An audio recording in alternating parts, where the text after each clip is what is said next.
ময়না বিজেপির ডাকে কন্যা সুরক্ষা যাত্রার আয়োজন করা হয়। এই উপলক্ষে ময়না কলেজ রোড থেকে ময়নার বাইপাসের 3 রাস্তার মোড় পর্যন্ত একটি মহামিছিলের আয়োজন করা হয়।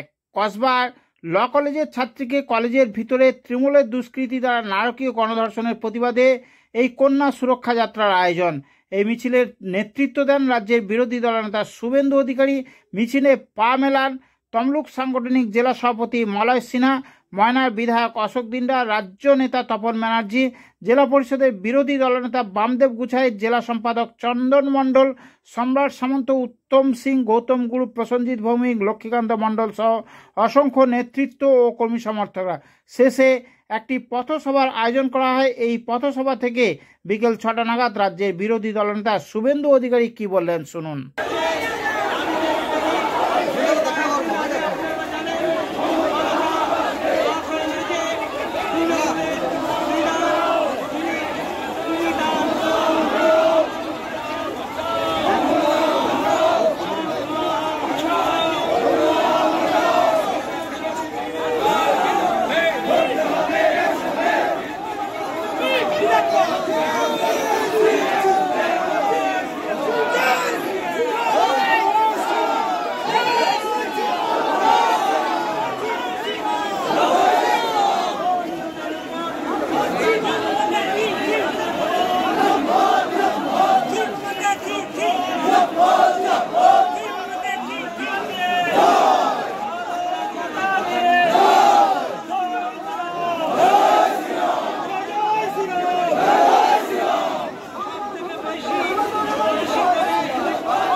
তৃণমূল মানে ধর্ষকদের পার্টি।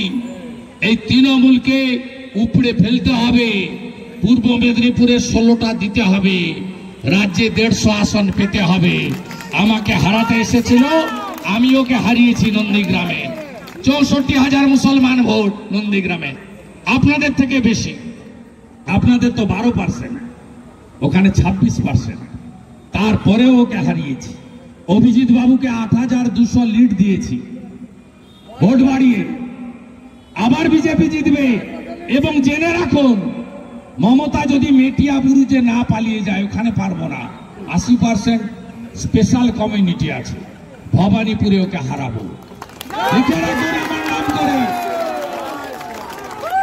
আমি মমতা ব্যানার্জি আর তার ভাইপোকে বলেছিলাম, যতবার পূর্ব মেদিনীপুরে আসবে তত ভোট বাড়বে, আমার ভোট বাড়বে। কারণ পূর্ব মেদিনীপুরের মানুষ আমাকে তাদের আত্মীয় মনে করে, আর আপনাকে ধন্যবাদ মনে করে। কন্যা লক্ষ্মী, এদেরকে বাঁচাতে হবে। মায়েরা চিন্তা করবেন না, 1000-এ কিছু হয় না। বিজেপিকে আনন্দ 3000 করে পাবে।